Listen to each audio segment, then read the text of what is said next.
Hello everyone, today we talk about the affirmation of that first permanent nucleus of the French army during the 14th and the 15th century.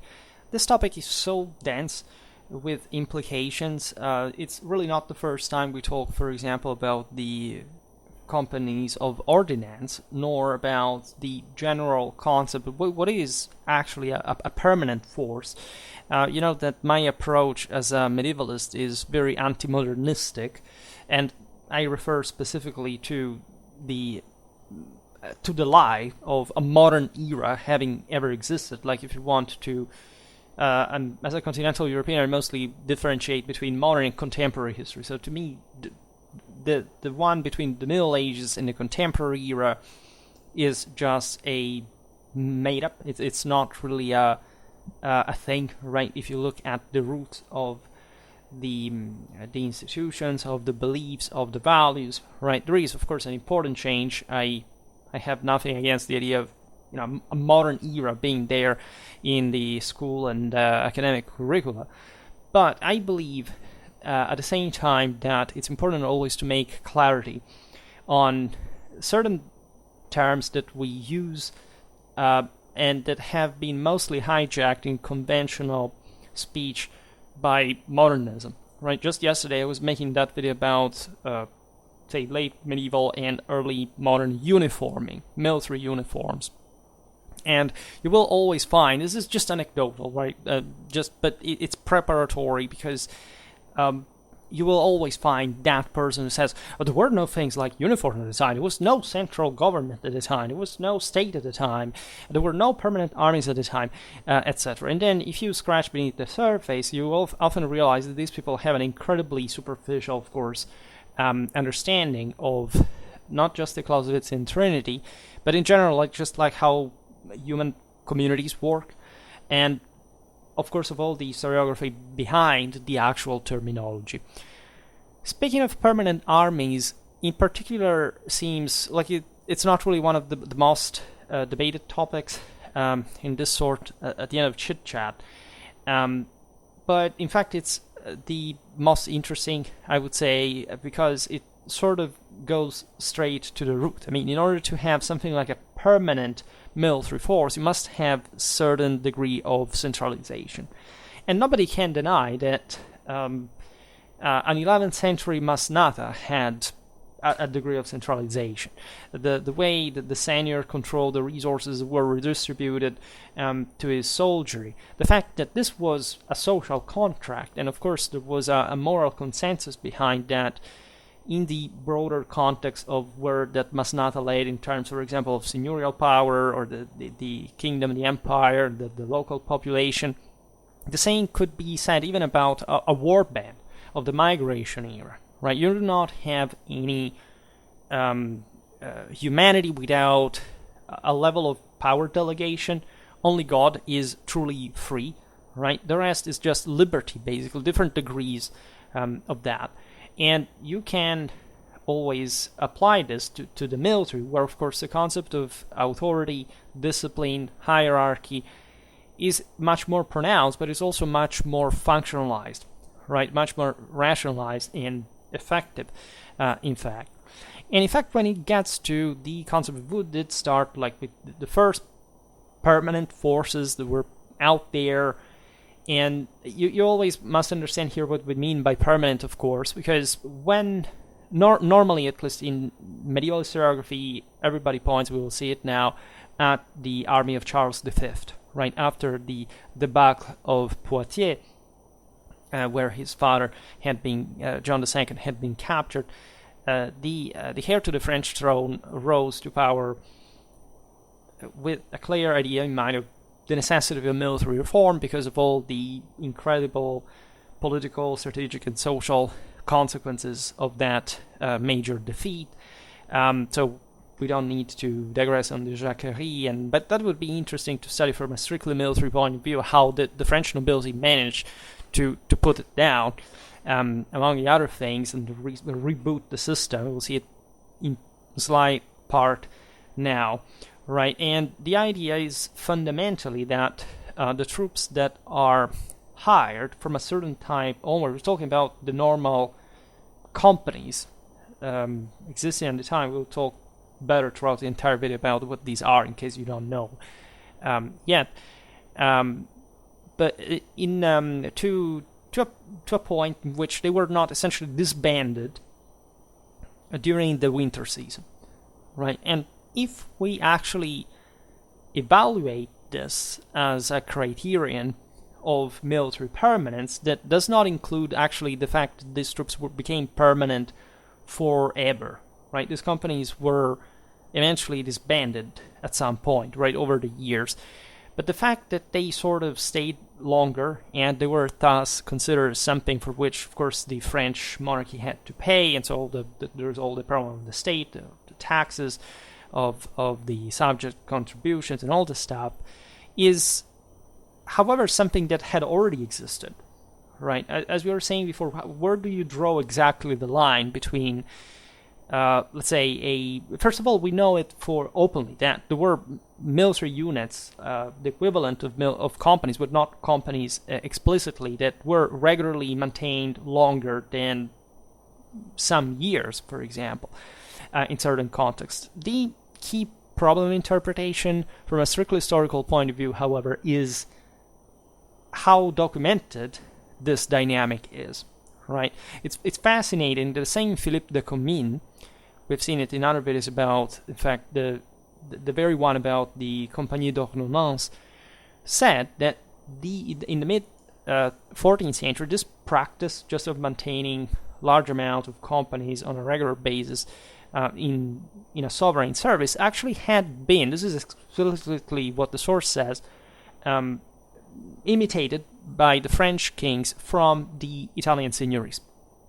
And this is actually nothing surprising if you know the military history of those places. I mean, if you look at the armies of the lords of Milan, or the Scaliger dynasty, or even Florence, actually, or Venice, you realize that, of course, since even the first half of the 14th century, we're not talking about single companies that surely were maintained in this permanent sense already from way before, but some thousands of men-at-arms were maintained for multiple years like that, right? It's absolutely explicit. There is the very famous Florentine chronicler Giovanni Villani that in the same first half of the 14th century says explicitly that the Visconti, the Milanese lords, had as many men-at-arms in their service, and this is also more interesting because it sort of goes back in turn to the original point, to the ones of the King of France, right? Because already before, of course, Charles V, the Kingdom of France had, in a more or less permanent fashion, in its own control, of course, thousands of men-at-arms. The actual reason why I think that historiography insisted so much instead on mid-14th century, was actually second half of 14th century France, and what happened, of course, after the Battle of Poitiers, that, as you know, I discussed in a battle tactical video extensively. Also, as far as what the French army was by that time, I made a video also about the French army of the 100 Years' War and how men-at-arms were recruited in the 13th century France, so you can check those videos out. Aside from the fact that, of course, French historiography has always been sort of very attentive to its monarchic history, to its sort of statal history, also for post-revolutionary reasons, and the fact that Poitiers was a major debacle, and it triggered this extensive rebellions all across the country. It was a confirmation of the French structural issues since the century before, is the fact that these troops started to be, it's because it's a French history, and French history spotted that in the 5th century there was enough documentation to see the entire monarchy of the scale of France to start billeting troops. You will see it now in the last phase of the 100 Years' War, in some frontier areas, and specifically in some towns that were normally lodged. And so they connected the dots and said, okay, we have evidence of Charles V already not disbanding these troops at the end of the campaign, and we have under Charles VII and Louis XI this practice not just of lodging troops but also permanently maintaining them in some settlement. But this does not, and it's an important thing because in the latter case it's a very regional scale based thing, right? But it is at the same time something that was happening practically in other countries as well. And recently I made a video, in fact, that it was about this actually half permanent armies and the concept that I explained, okay, in the video it's too much to digress for today, but at least the idea that there was a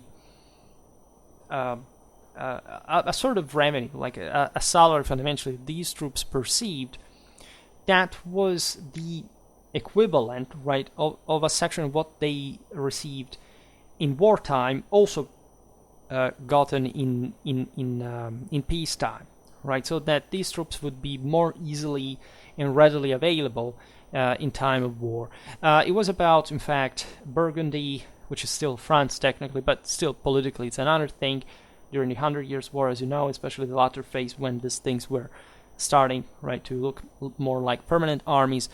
Spain, Italy, right? So this is not really like the beginning or the first time. Actually, it was happening pretty much all over Western Europe, and it rather is more important because France was essentially becoming the strongest country, at least again, it had already been after the crisis of the 100 Years' War, and this is essentially the basis on which the French army would develop later on in time, even though when we are talking properly about a French so we're talking about French national forces that existed since this time because of the concept of continuity, but of course the one that created properly a French statal army, in the modern sense, is Louis XIV, and basically he was like a path opener in that, because in fact the other countries in Europe had still this medieval way of doing so, at least as far as the administration was concerned. So it's a bit of a complex topic, also because actually Louis XIV arrived to that after a period of so-called dragonnades, that were these, in fact, dragoons, terrorization of and settlement in those mostly Huguenot communities. It was a very brutal way to build troops, but hey, barracks in a permanent sense did not really exist. Yet, at least to the scale that would to accommodate a national army that had yet even to be born. So at least I would say that French historiography was very good at, of course, pointing out the dynamic, because they were the first ones to have sort of the largest development in that regard. But as far as late medieval times is concerned, I think much has been left overlooked. If you look at the Venetian Condotta, if you look at the armies of Charles the Bold, actually these were the ones that had began, especially say Burgundy had already developed similar systems, and especially the northern Italian, the Milanese, but also the Florentines had been doing this from quite a while, and this can be found in other kingdoms as well. Again, today I don't want to enter too much in the comparative dimension. We'll stick to France because this video is dedicated specifically to France, but it's important to be aware about the fact this is not the only thing, and that the way we point this context historically is not because it was, even in absolute terms, what this is supposed to mean for the same France, right?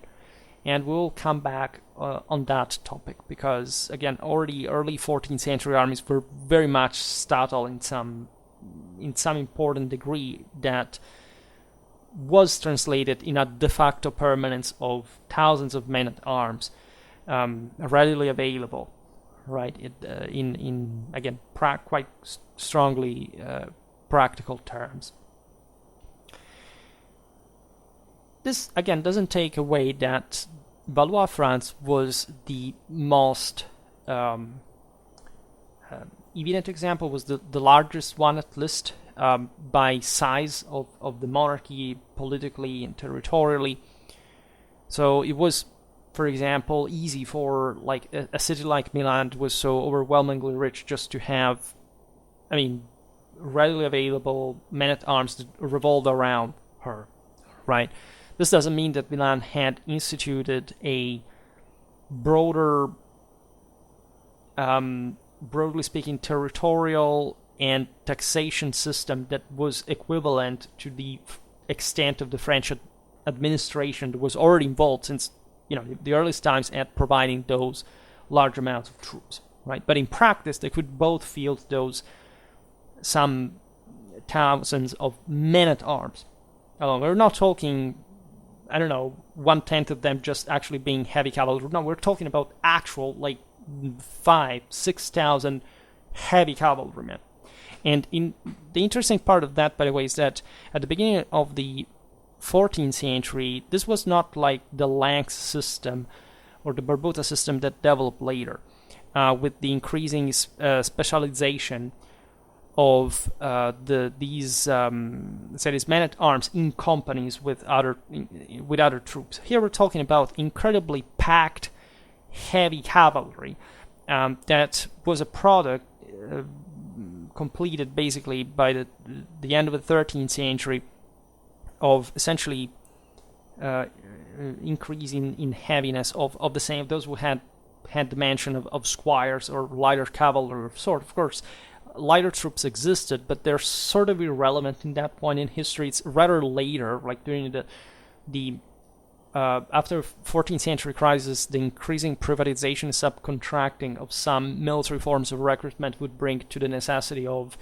hiring the entire pack of also specialists, as opposed to having them just easily and readily recruitable from your own normal system. And this is particularly important for France because France undergoes a massive crisis, which literally breaks down her own territory. And so the Valois have to cope with sort of more reduced resources that had been habituated before.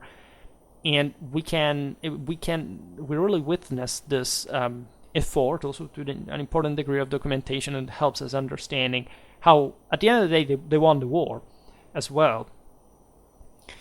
And in fact, these are the main reasons. The military necessity of a steady tax income in time of war. Again, this is the most important thing. France had enormous resources before the war, and eventually it started losing a lot in after all this various defeats.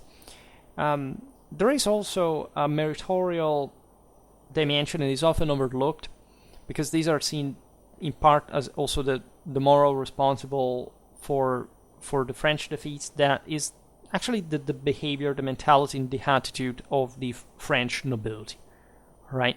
I explained that video about the French Army of 14, of the 100 Years' War in general, how, and also in other battles like Courtrai as well, so even before this time, how actually the French military standards remained pretty high throughout the entire period. Like, this was not a bad army, nor it was pursuing certain erroneous tactical paths, right? There is an entire chunk of YouTube that still buys the idea that the French were dumb because they kept fighting the English always the same way, which completely, aside from the people who still believe that the longbow killed the cavalry charges and all this stuff, but the idea that the English were even also themselves fighting in their own English ways, if that would have been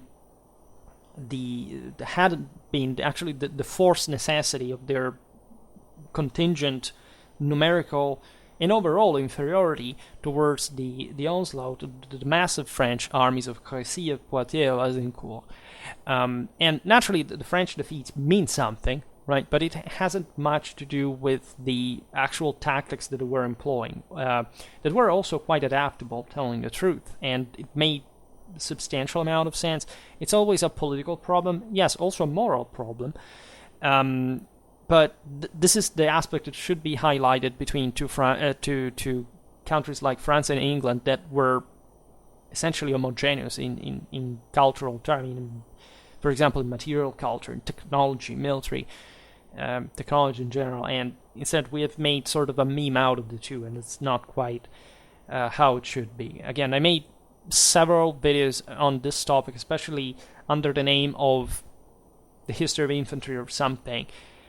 Pick Schwerpunkt infantry, medieval infantry, you as a key on YouTube search system, you will find what I'm talking about, because there wasn't even nothing particularly peculiar about how the French fought. Like, all Europe fought that way, and even England, again, would have fought pretty much in the same way hadn't those specific tactical circumstances demanded them to take on a much more defensive formation. And so working with what also other countries would have essentially worked in the same way. And I don't think there is any evidence whatsoever in the entire history of the 100 Years' War that proves even remotely that having longbows or crossbows has anything to do with the outcome of these battles. And again, I extensively documented this on this channel, and I will keep doing that because, at least I already did it on my own, and I'm just coming on the topic back periodically. But we have properly to put... Again, the Battle of Poitiers video is pretty good because it shows you how there is literally nothing about the longbows that made that victory, right, from the sources, right? It's, of course, they made it as missile weapons, but there is no proof whatsoever that those were even remotely close, of course, to give an edge, but properly the sources do not care. Because, of course, if you have studied medieval sources reconstructing battles and campaign, you know that they do not care because objectively was not important, right? There were many more important things that are much closer, in fact, to Clausewitzian, or actually matching Clausewitzian mentality. Military history does not quite lie, right? If you study it with a serious method, the rest is just popularization and some strange sensationalism that people want to make for dumber people to feel flattered by manufactorial explanation, right? That's the mental illness of our time in many ways.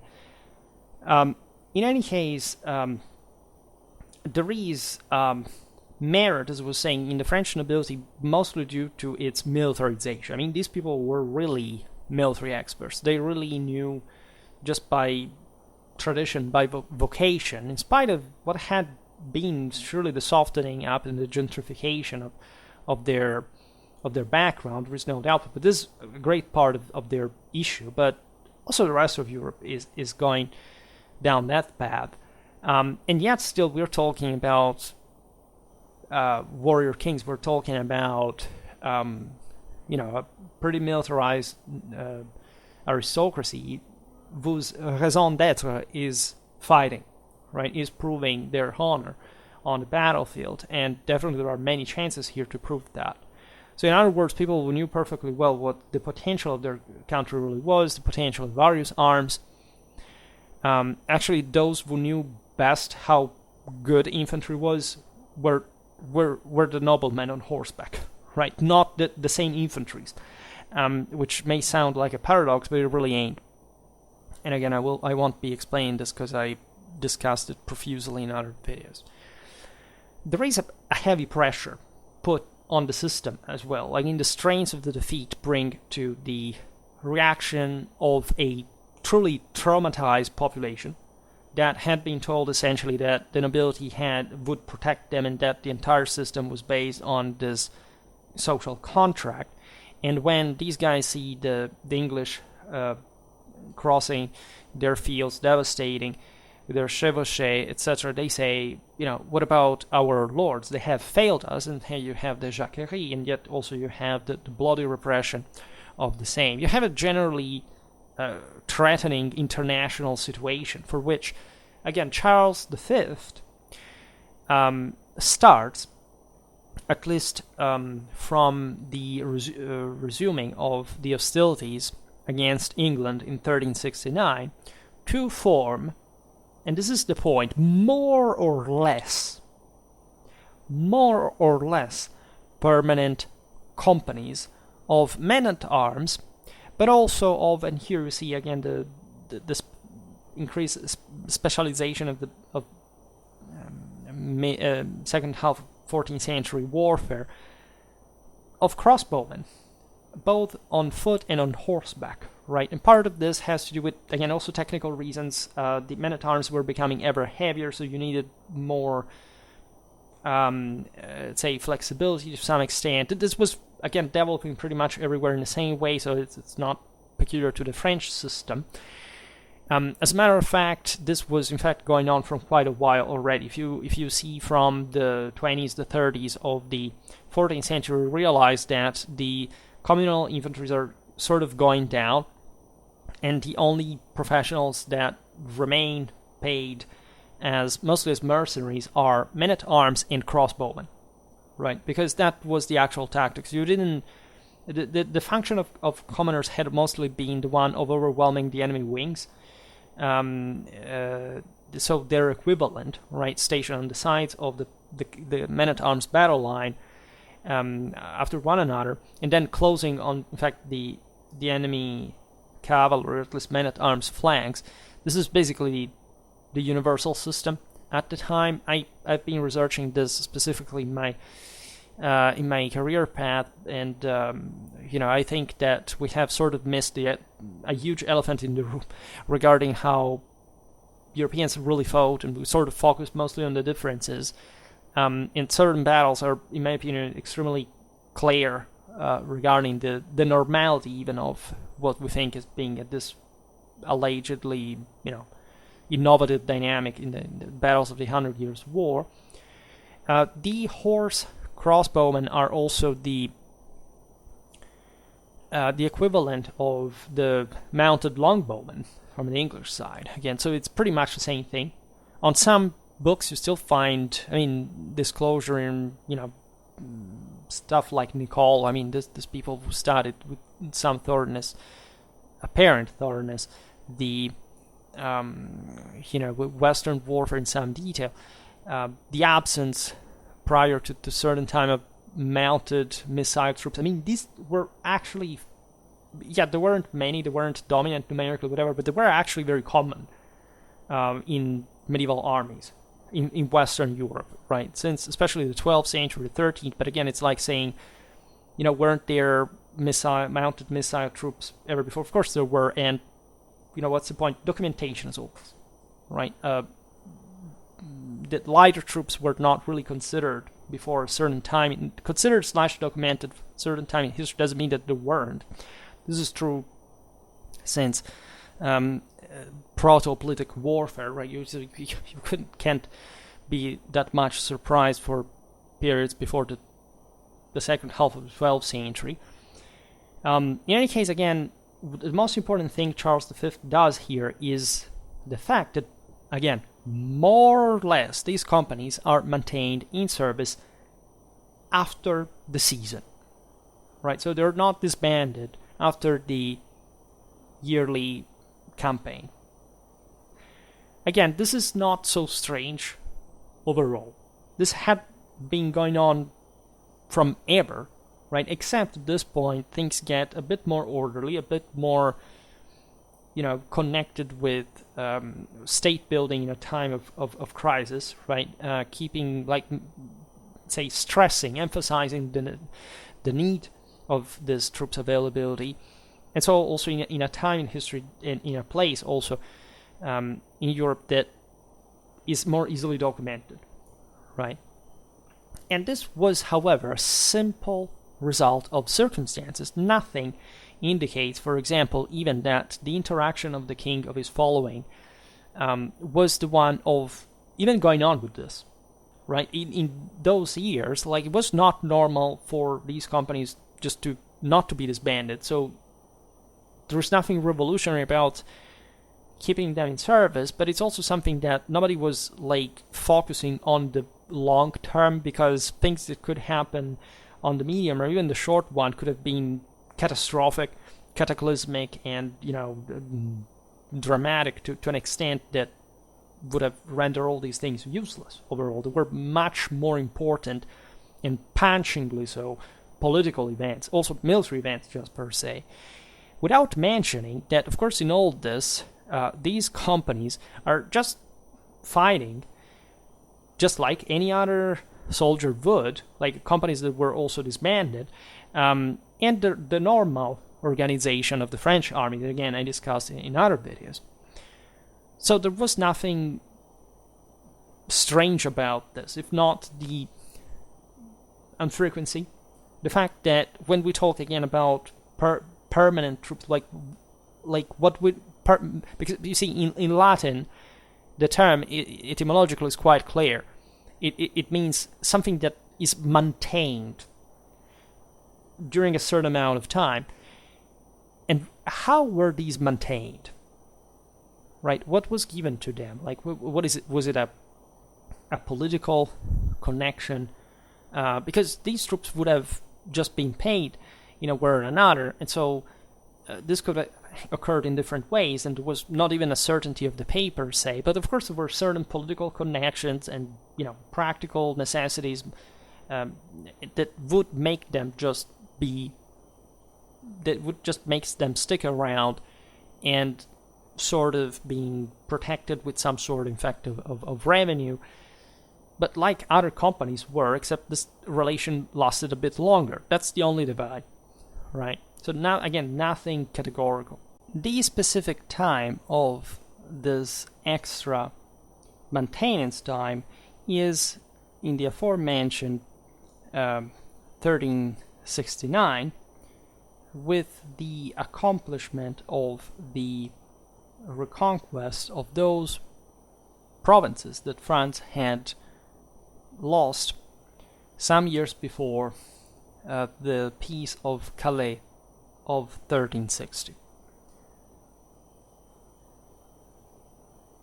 That already makes you understand, of course, that even crippling defeats had not been enough just to simply make the system collapse immediately after, right? Heavy blow, but again, here need of maintaining control of these companies just for political security in some way. However, once this objective was accomplished, of course, the bulk of these Reconquest army practically dissolved by itself. I mean, this is what normally happened. These troops were not even technically, I mean, they were disbanded, but that was normally expected in the first place on a regular basis, right? At least you had these troops being disbanded as a mobile force that had been gathered by the king to carry out these campaigns, right? And in this instance, there was also a major financial crisis that shortly after marked the first years of reign of the King Charles VI, right?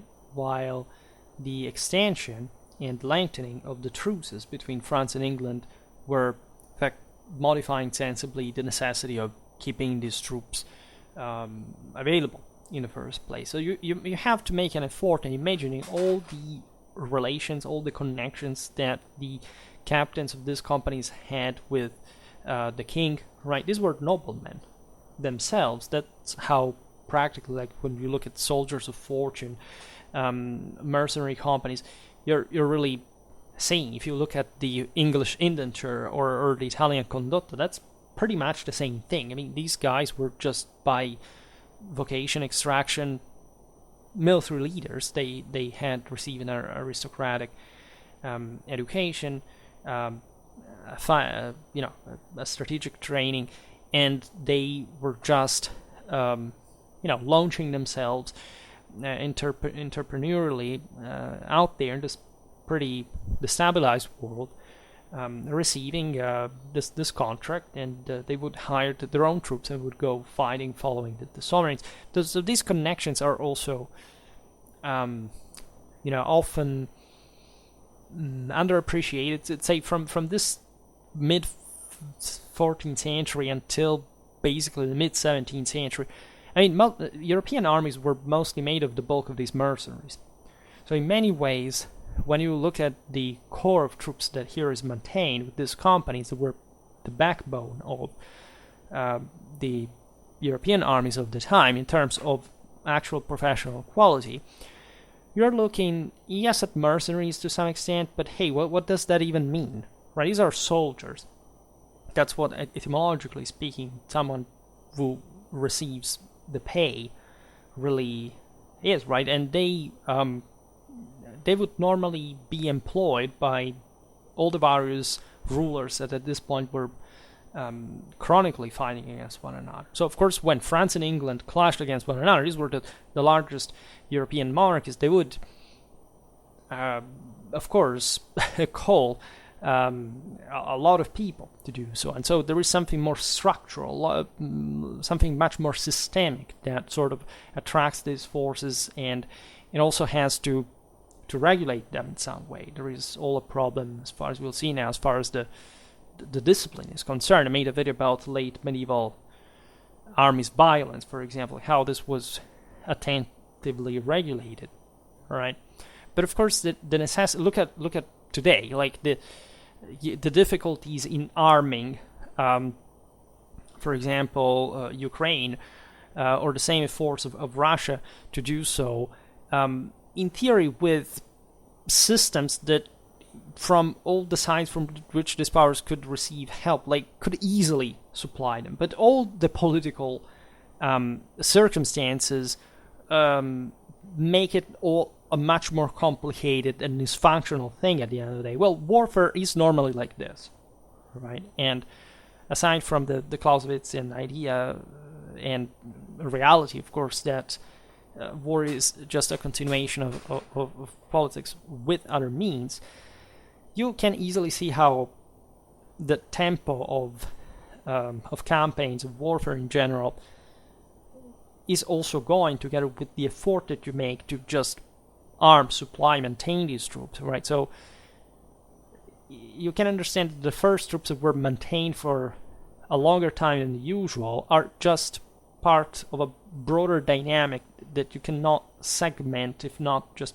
by approximation. And so pinpointing a time in history which you say, oh, this is the first permanent army, is incorrect, right? Morally and scientifically. In any case, when sticking to France, at the end of the 14th century, in this moment of truce, when of relative stability, the only permanent forces consisted in a certain number of garrisons settled in the north, in Normandy. That was, in fact, a contested area historically, just more connected to England to some extent, even though at this point the Normans were getting fed up with that. And of course in the southwest, at the boundary with Guyenne. And I'll make a video soon about that frontier, by the way. Well, in the time of Edward II, right? So not that far away in time, after all. That is to say, speaking of the aforementioned building issues, that of course those permanent forces were essentially left as garrisons, which was another thing that normally you can't see as permanent, right? Aren't, I don't know, even town watches permanent to some extent. This is not quite the same thing. Here we're talking about an exhausted Europe, and especially an exhausted France, because of the generalized crisis. And so here we're talking about even an increasing difference, as you know, with the full affirmation of the Ancien regime between properly the military, the professional soldier, and the rest of the population that is ever more exhausted and sort of sinking in the war process. So it's not much a participative, say, civil militia garrison. It's actually a sort of heavy professional military presence to control tightly a certain place that if it had not been held in that political and strategical fashion, would have more easily fell at the arrival of an enemy army. And that was the thing, right? It was also about keeping a few troops in a certain settlement, because artillery at this point is still not that much of a deal. You can't delay the enemy progress in the campaign by bogging them into a siege with relatively few forces, so that hopefully a relief army of mobile scale would have come to break off the siege, right? Then the various domestic political turmoil in France and the resuming of the English offensive obliged again the Valois to resort to a constant military force that included, in fact, this enhancedly permanent force was concerned. After 1418, 1419, the Armagnac soldiers and captains, so those forces that supported the Valois, in spite of essentially the collapse of the French military institutions, the English occupation of Paris after the victory of Azincourt, and when the regent Bedford, in fact, had managed to take over the capital with the support of the Burgundians, they opposed strenuous resistance, as you know. These are the same years of the Pucelle, the siege of Orléans, and these are all the troops that, after all, and that's where the moral and political dimension comes into play before any sort of structuralistic, deterministic idea, managed to hold out, right? They are motivated to support their lord, right? And they are evidently identifying with the royal cause, so much so that even after the Peace of Arras in 1435, they wouldn't give up their military lifestyle, right? The French were having difficulties at, of course, finding resources to hire them in the first place, so many of these guys, even if they were good veterans, transformed themselves into brigands, the écorcheurs. So those who literally scorch the earth, and by the way, in a country that is not yet, in fact, freed of enemy occupation, but of course many of these guys were also just looting and sacking in areas that where they could think to survive. I mean, they didn't really have actually much of an idea anymore, but the difference, if it had even existed by that point, was starting to take shape exactly at this point between a military and civilian lifestyle. This is very clear if you study, military contractors' trials at the time, right? Because these guys were often picked, breaking the law, killing, raping, stealing, whatever. But there were also some accusations because they acted in bands, and so there was some, collective responsibility one side, but sometimes also personal one. So there were interesting trials that the authorities were undertaking to sort out who did what, and there's a lot of literature about this. We should make some video about it. It would be really interesting. So in many ways, these were unemployed war professionals who were keeping to live in this way, not much because they didn't know how to do any better, but because they were hoping. And remember, these were men-at-arms as well. I mean, they weren't only, there were these other troops, as we've seen, like infantrymen, lighter forces, etc. But many of them were aristocrats themselves. These were people who, attended, participated into tournaments. They were trying to make a living, even just fighting abroad. You have really lots of, this is in many ways the age of the great errant knights to some extent. Yes, they were a bit, modernizing at this point. There is a bit of a crisis of the same highest ideals. You have a lock of the same nobility to some important extent. But that's why these lower noblemen were sort of more anxious of finding, and especially in France, where there was a tradition regarding to this, in obtaining, in fact, sooner or later, the aveu, either of the king or of the great lords. The aveu would stand for essentially a recognition of merit and de facto the offer of protection, right? Courtesy, for example, as a concept, entailed this, right? The not much how we exchange the term for politeness as an equivalent today, but the idea of being properly maintained at somebody's, not court as we've seen in this way, as with a salary, right? And so receiving something in exchange for their services. And you have to imagine that in spite of the economic shortages, all the various problems that both the monarchy and the nobility in France had with the contrast, again, between the Armagnac and the Bourguignon, etc., there was probably even a sympathy towards the most famous, some of the greatest knights that really did really belong to these groups, and that were reliable military men. So in order to put some order into this incredibly dramatic situation just after the victory at Orléans, as you know, the French monarchy had a coming back. The Valois managed to oust again the English. They recaptured Paris. You have all the glory of Jeanne d'Arc and so on. And Charles VII, in fact, who of course ruled in this phase, tried to find different solutions to this military problem. From one side, he tried to take away the men-at-arms from their vagabond life and to stabilize them into frontier garrisons.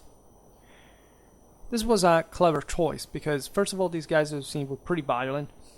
They weren't often even motivated by a particular, devotion towards the crown per se, right? And also because, again, the English were still in France and in the immediate proximity of those parts ruled by the crown, the French heartland, from which, in fact, those very resources that you needed to have a military were present in the first place. So stationing them as a buffer force and being readily active in case of chevauchée, of something that could deteriorate further the stability of the French monarchy, was helpful. These guys were skilled in the same strategies, tactics, and fighting styles that they had witnessed during the darkest hours of the struggle against the English and the Burgundians. They were pretty much part of this Western European way of war. Like, it wasn't much of a radical difference between each other. On the other hand, since the majority of the men-at-arms depended de facto, and sometimes even de jure, on some princes and great lords that were also sort of unloyal themselves towards the French crown, Charles VII attempted to break these privileged relations, so offering something equivalent or better in exchange, and ideologically to reivindicate to himself the monopoly of military action and the same armed force of the kingdom. This was of great significance. It's basically the spirit that animates all the rest of French monarchic history. It had already been constitutive of the way the Capetians had been molding the kingdom of France, and it's something you can't easily see through the same Carolingians and Merovingians back in the day. At this point, it was just becoming more truly organized, and scientifically administered. There was a state that was emerging, that was recovering, especially from this incredibly hard test of the 100 Years' War. And so there is this new idea of the king's wars and the wars of the kingdom that had to identify a type of military activity differing substantially from other types of wars, the ones, for example, that the vassals would start to rebelling to the kings and or fighting just against their centralizing attempts and their private feuds and everything that was not really sanctioned by the king. And the monopoly in the use of force was in France actually the easiest to achieve in Europe. Right, it was very difficult to put the country back together, but you can argue that since the monarchy, the Valois dynasty survived on the French throne, gradually this and the English were driven away. Gradually, this recompaction would have entailed a greater subservience of the subjects to the monarchy that it had been before the crisis. Right. This again, the kingdom had been shattered. The population had been exhausted. The plague, the peasant revolts, the distractions, the general violence had across Europe just brought to the rise of what we call the Ancien Regime that France also embodies at the utmost. It was already a feudal oligarchic society where the monarch had an unprecedented level of power. It was further recognized also by juridical tradition, and especially on an enormous territory that had its own coherence. However, the great Atlantic plains of France and an enormous basin of manpower, labor force, agricultural resources, and a general, a land that has an inner coherence in political and strategic compaction. So, for this reason, Charles VII went on in 1445-46, not really to, as some have exchanged this for, like the recruitment of a permanent army. That would have not been possible just even to be sustained by the state, like as a force that could be both permanently maintained and strategically decisive in control of the whole country. But actually, some sort of discrimination, of epuration within those, that mass of troops that during the recent wars had remained available. In other words, separating the wheat from the chaff, right? You would have the recognition of only, and the framing of only a certain amount of men-at-arms and of companies at large, the composition of which was uniformed, while the others were being disbanded, right? In other words, it was a rationalization, functionalization of those in the maintenance of those units that were the most politically and strategically convenient to keep control on, and giving them a regular pay. There was not the full one in time of war, in time of peace, right? We have seen it in the video I made, in fact, on the Burgundians, the Spanish, the Italians, etc. Those countries, there had been similar. There would be. I mean, Burgundy was a bit more backwards in that regard. They copied it from the French, even though the French. I mean, I say the French by saying that the king, basically. They were ahead on things like, I don't know, the artillery parks, permanent maintenance of some sort, and so again, other countries have also other stories. But this is what we have seen in the video about the companies of ordnance. That is to say, at this point, the truly recognizable permanent half-paid companies, right, consisting in actually a pretty large number of men, 1,800 lances each, that is to say 1,800 men-at-arms, 3,600 archers, 1,800 valets, so something like 7,200 fighters altogether.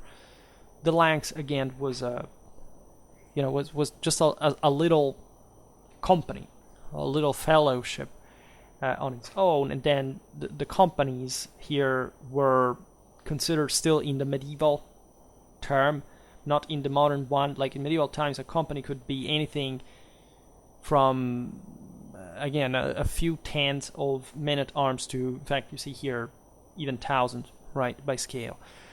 In modern times, you essentially get the distinction in terms of organic, because companies are sort of standardized in number, and you see here with the companies of ordnance, that's what happens, but they're essentially mini regional armies, right, that are used, like they're billeted around there, and they have this constant contact with the king, right? So later on, the company would be just de facto a few hundreds men. This is another story. Plus, consider that these units were eventually broken down in terms of at this tactical specialization. Normally, when you had these are just the troops that are permanently maintained, right? Then you would have others that you would join them with, and normally the idea is that the lances would be broken down, all the men-at-arms would fight in the battle line, all the archers would fight, say, on the flanks, etc. So they were variously organized, and still you didn't have a permanence even in the tactical uniformity or homogeneity of these units, but we're getting there. The efforts of Charles the Bold, for example, are very eloquent. I made multiple videos about the Burgundian army. It sort of explains what the goal was to create the single most sort of uniformed system available at the time. Just, if anything, to rationalize the system organically, in terms of armament. Again, the other day we were talking about military uniformity, etc. So it's all something that the permanence and the professionalism sort of entail, right? And in this scale, that is unprecedented, or at least it is something new for medieval armies by this scale. Again, there had already been permanent companies, regiments, whatever, but there had been also some greater, instability, right, over time. Still, technically, was there, as we've seen. We have the Truce of Tours in 1444. At this time, the French king found himself in difficulty to collect on a national scale the necessary tax for the maintenance of these companies, right? So the solution was these, after all, few thousands of men-at-arms to be distributed, scattered in different provinces, or élections as they were called, essentially billeted at the expense of the inhabitants. And for this, like, still being provided the expenses for their maintenance, right, that had to be, in that regard, corresponded in part in nature, in part in money. And this is very similar. It's like, I don't know, the hospitalitas during the migration era, right? You have, this is how it keeps going on. I mean, you would reward them with some land, with some, let's say, rights, right, of these communities having to work in order to maintain them in exchange for protection, etc. And in many ways was, again, adding a burden, yes, to this or that local community for different reasons, but that overall would provide a generalized stability because of the deterrent force that these guys represented. right? And these forces were not even permanently billeted just in these centers. The ordnance companies were, for example, reunited for the reconquest of Normandy between 1449 and 1450, eventually for the first and the second conquest of Guyenne in 1451 and 1453, right? And you understand from the dates, from the places, how crucial these permanent forces were for ousting basically the English that would preserve in Europe just Calais. By that point, we've seen also recently as a sort of enclave in between essentially in the county of Artois. I made a video on that. So in the midst of Burgundian domains, right? And Burgundy would essentially kill itself against Switzerland, but that's also another story, as you know. So the end of the 100 Years' War, 1453, poses enormous issues to Europe, to France. Is the same year of the fall of Constantinople. You have a general understanding that France, once recompacted all this territory, will have to keep on expanding, and this was understood not just externally by Germany, by Spain, by Italy, and by England, right? That would always try just to, at that point, cope with some sort of either military modernization, even new attempts of invasion. That during the Wars of the Roses, there were some ideas from the English side, right? But also in a domestic sense. In fact, these wars had been, the same Burgundian party had been that disloyal by it being just a branch of the Capetian dynasty of the Valois. And this was the problem. Like, what is the new power that the monarch is going to have, right? Everybody understood, as we will see now, that the king of France would have had an unprecedented level of power after the war was won, and this entailed a French expansional capacity that was directly proportional to the internal compaction of the same, and de facto subjection to the monarchy. And again, there was already a general mindset in France that was, for example, not there in England at all, regarding some, aside from the mystique of the French monarchy, or a set of properly juridical tradition that had founded much more radically the power of the French state, right? The English, for example, did not have the level of French state. They had still a very decentralized system with barons that were much more connected with the various provinces. They limited significantly the king's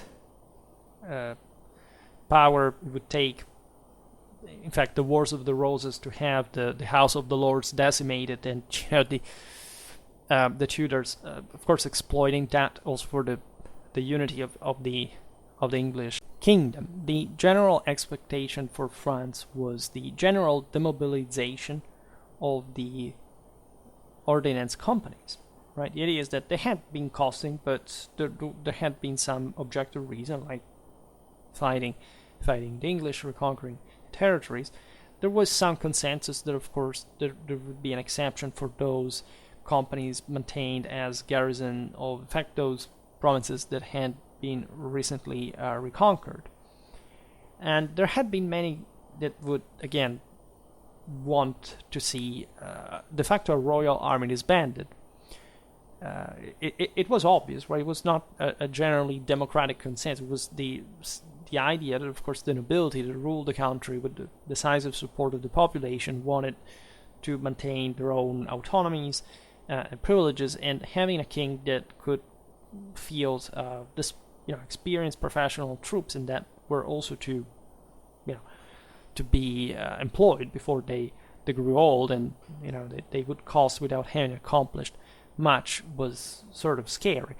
The Bishop Thomas Bézin for example, thought that the permanent army, together with the permanent tax, in order to maintain it, were aspects of a tyranny, right? Also because he noted the king could and would still ask for that mass, that enormous mass, the largest mass in Europe of noblemen and vassals, something like 50,000 fighting men, if according to at least the same Bizan evaluation, that were still owed in the first place. And so there was some sort of contradiction in this, because the idea is that the military service that every subject owes to the sovereign is already ipso facto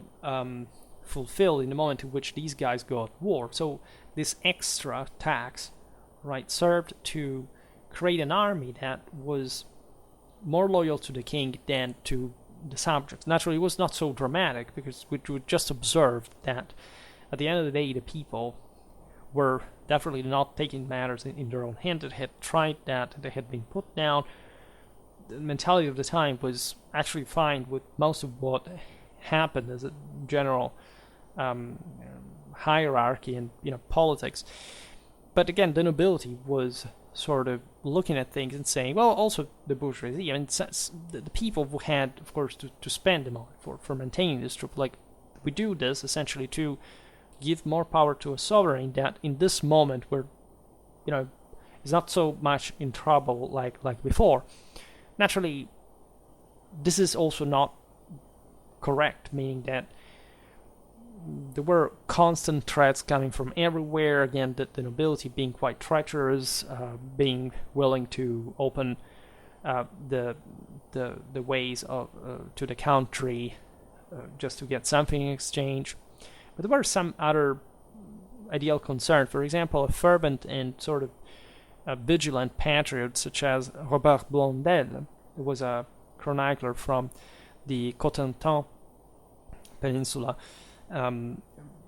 shared, it was also a Norman perspective, shared this opinion, like the one that the Bishop Bazin would have, because he was thinking that it would have been just better in the first place that this tax would have been taken away, so that the general population after this great crisis of the war could get remilitarized, he said, so that in the future, in time of peace, the sons of the noblemen and the well-off youth of the cities and of the companies could be exercised and trained to arms in a way that when it will be necessary, we will not be have to start learning, this military craft from scratch, but we would always be ready and prepared to receive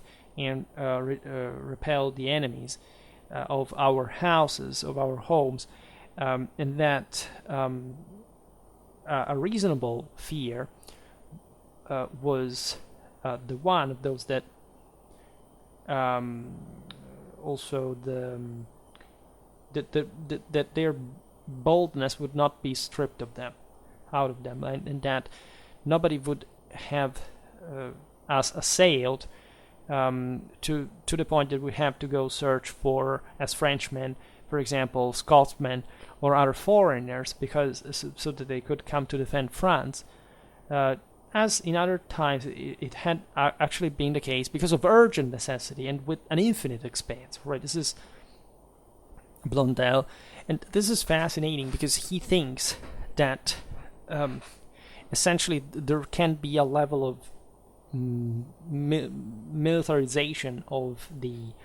Here you see, it's not the subject, the peasants. Nobody really thought in those terms, but at least it says the noblemen, essentially the patricians of the cities, and the same professional militaries that would have had to be kept up, right, trained, well kept, well motivated, so that like this shame of calling foreigners and spending especially an enormity of money just to have them come in times of emergency in the short term would have not be again necessary. And this is fascinating again because it's not just showing this hope there could be some sort of more evenly, say politically compact country capable of going at war in an effective way, but that there was some inherent grievance, at least in the way foreign troops, for example, had been hired, and because there were also foreigners to some extent in these companies, and that they had been called quickly, just with an enormous cost that was disproportionate, just because things were going really bad at that given moment. So of course the whole point is debatable in itself, but it's still a reasonable one, a logical one at least, right? And there is some hint of humanistic influence from Vegetius, for example, right? The distrust towards the foreign troops especially comes, like, it's not just a romantic 19th century thing, it's not even a Machiavellian thing, it starts with Vegetius.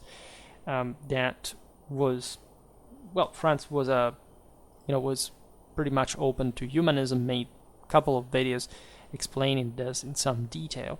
Vegetius was read, and there is an interesting passage from the Chronicle of Jean Molinet that is speaking about Charles the Bold of Burgundy. In fact, referring to Vegetius, it says, quote, Vegetius advises the princes that it's better to address, fundamentally, to orient his own men-at-arms to the most noble profession of arms instead than hiring foreigners. And the Duke of Burgundy, wasting his money, was served by Lombards and Englishmen that were used in large number. Right? It's referring, we talk about it, about the quite multinational composition of the Burgundian armies of Charles the Bold. This was really normal all over Europe, really. So it was actually an idealistic concept. Actually, the French companies of ordnance were fairly, national in many ways. But going on with Jean Molinet says, but for how much Charles the Bold was admired and feared by all the nations, and the heaven and the earth favored him more than anyone else, he had the privilege to simply ignore the prescriptions of the philosophers, he says, right? And we know how Charles the Bold ended, so that's sort of the revanchism behind these words, in part, that rings immediately.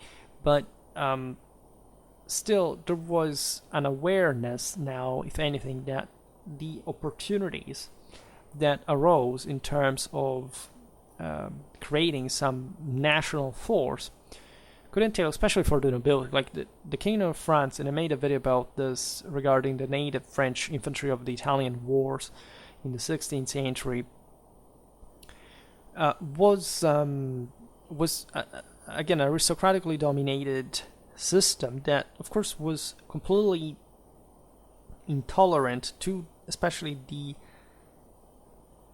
hiring of large amounts of infantry forces, the levying at least of many foot troops, which would actually happen, as we will see now. And this scared especially the nobility the hell out, because infantry was growing as an increasingly effective anti-cavalry force, and at least in a world in which cavalry had been dominating after all. And I explained in many videos how the myth that, again, there was a linear increase in late medieval warfare and infantry effectiveness is especially true for the French and Burgundian areas. I mean, the same Flemish that bait the French at Courtrai basically were, after Mortes-payes, there was a so-so victory, were constantly defeated without any appeal by French armies disastrously, by the way, throughout all the 14th and 15th century until the Battle of Guinegate.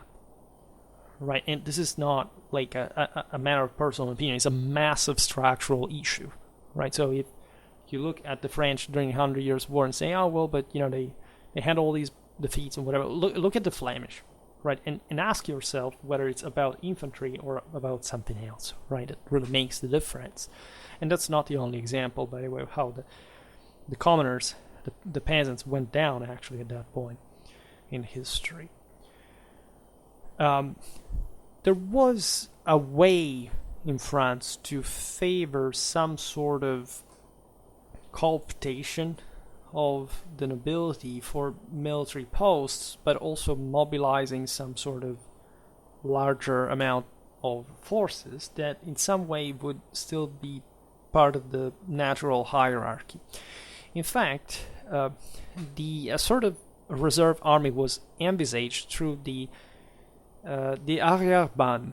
Now, the arrière-ban simply, or retrobandum in Latin, is simply the hiring of the vassals' vassals, right? And or at least the provision of a certain amount of troops at the expenses of those who technically owe them to the king, and that can thus be, of different, also different composition. In fact, this is how the Francs Archers would be recruited. We will talk about them in some other video. Like this, the idea was that there was also the Garde Cossois historically. During the 100 Years' War, the French did begin to hire bowmen, right? And they had even good ones, right? Mostly from Scotland. Not because apparently there was much of a particular tradition, but apparently were quite effective as much as the English wanted to some extent.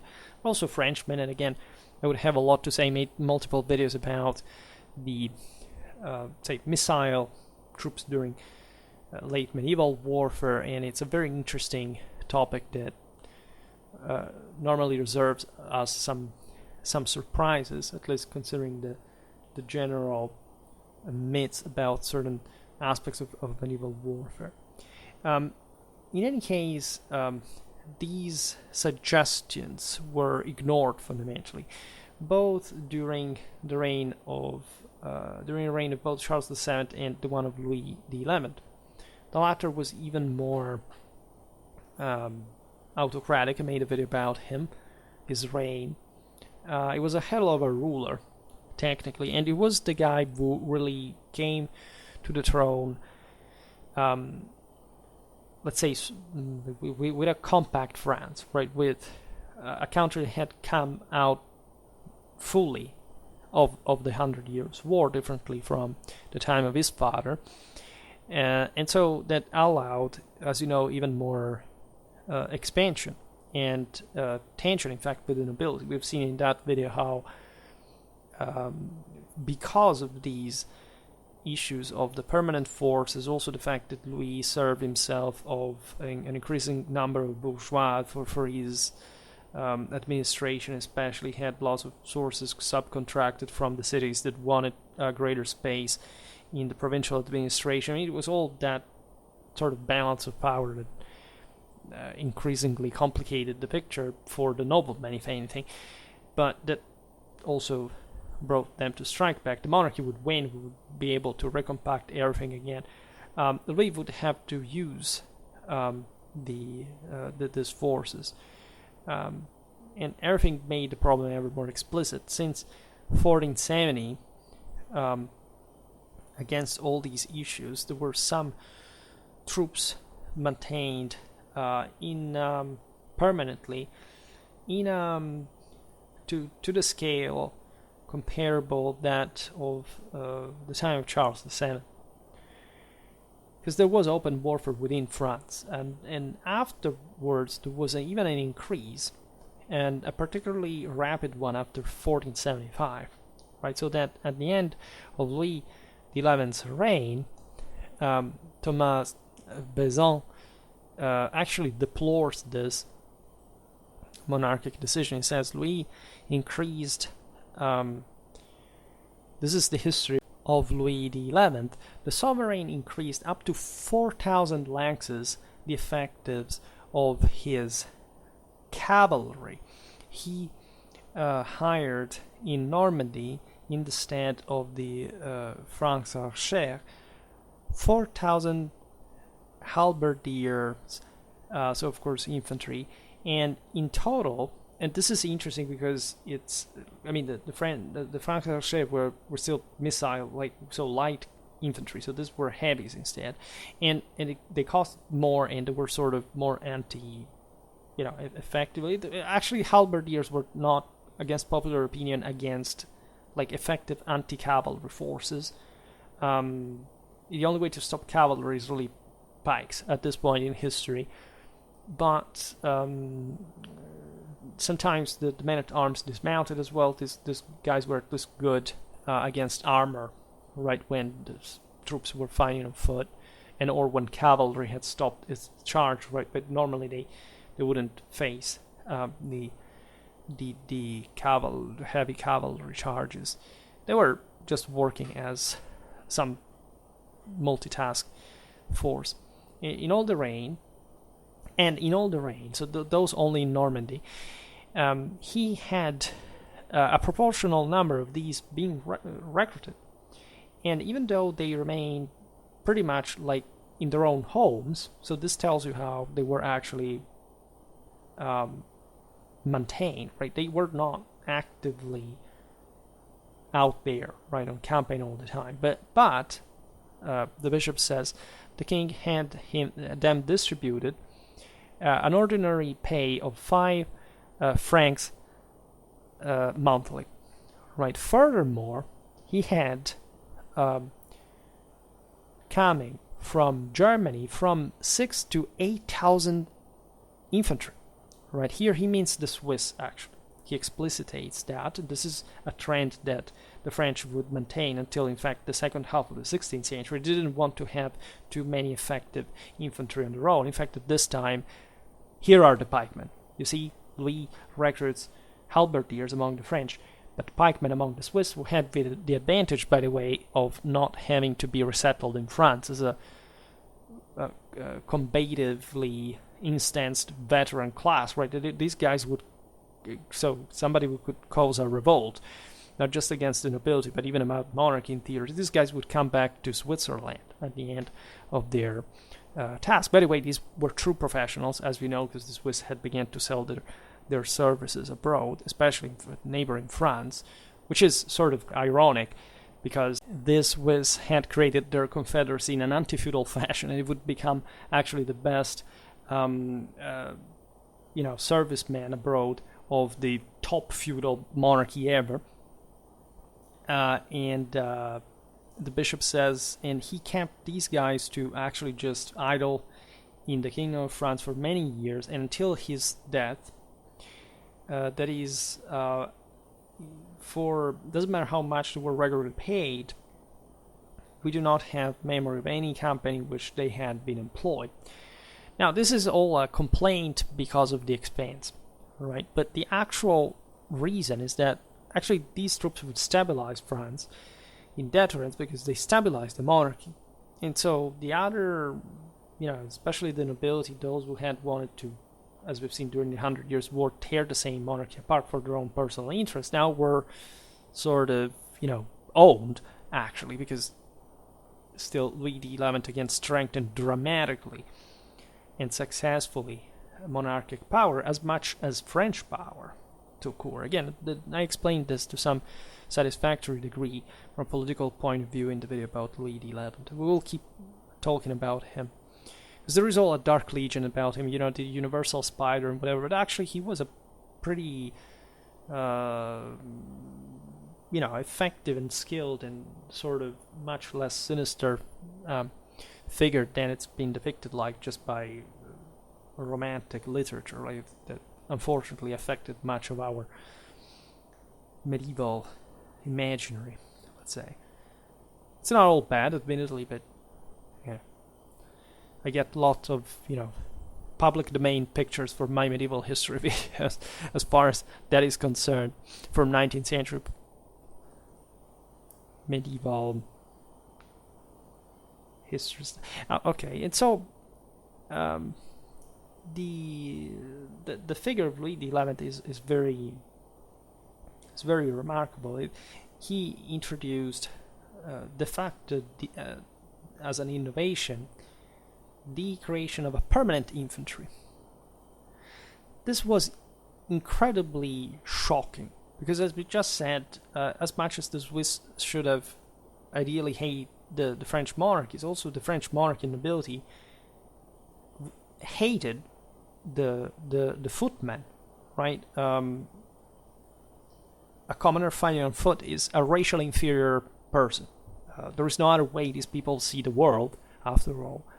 And so it was felt like an insult by the nobility, especially when Louis XI dressed up like a merchant to trigger them, because he had all this, again, financiers under his control to sustain this force. And so it was all a political, propagandistic sort of measure to show how powerful, after all, these other estates in France really were, if the monarchy wanted to summon them against the nobility and balance things out. Naturally, this was a nobiliarly led system, but the balance that the monarchy here was achieving was extraordinary, to say the least.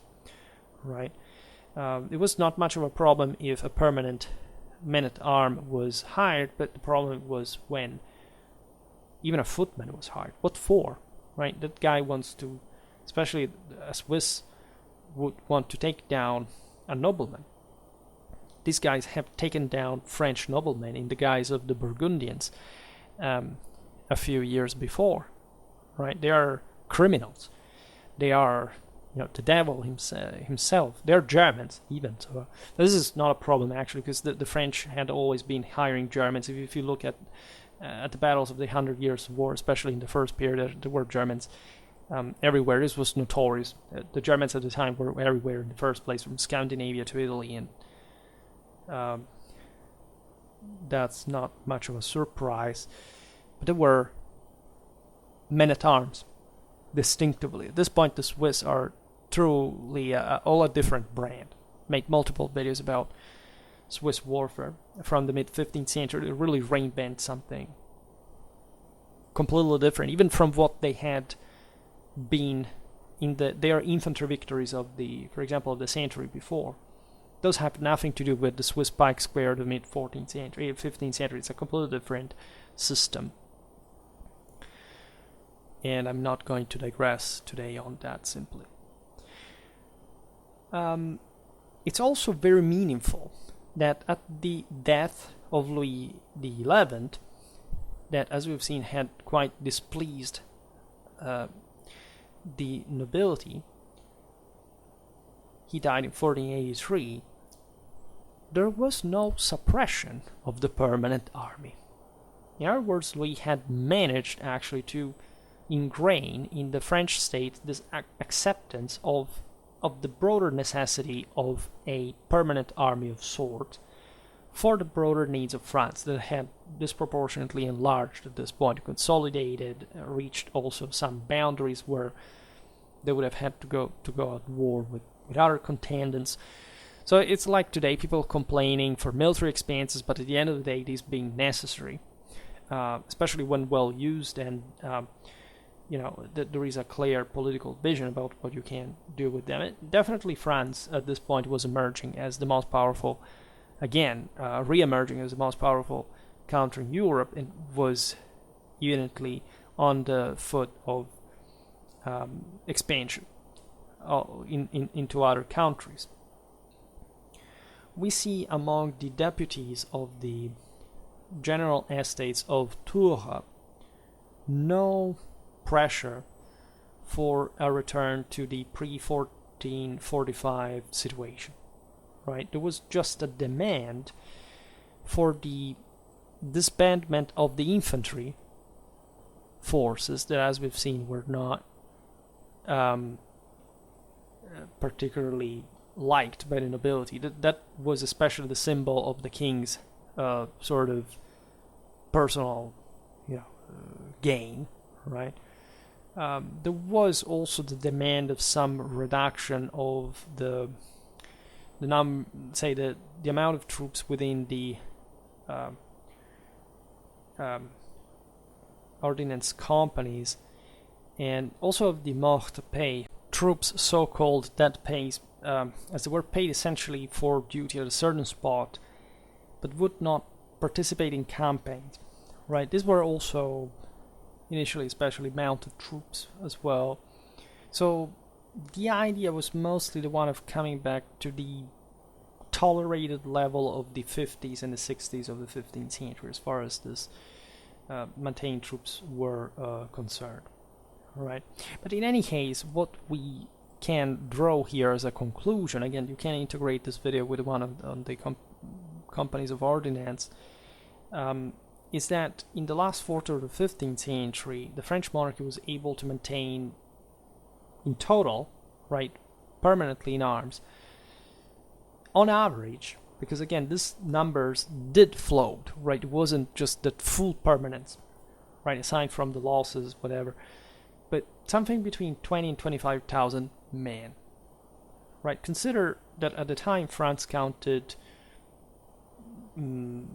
acceptably, from a historical point of view, 5 million inhabitants, right? This would make 1% of all the adult males between 18 and 45 years of age, right? So not an enormous much. It's like saying, I don't know, in total, the United States population would have 540,000, right? And of course, there are even more. But if you consider the cost of the time, the ridiculous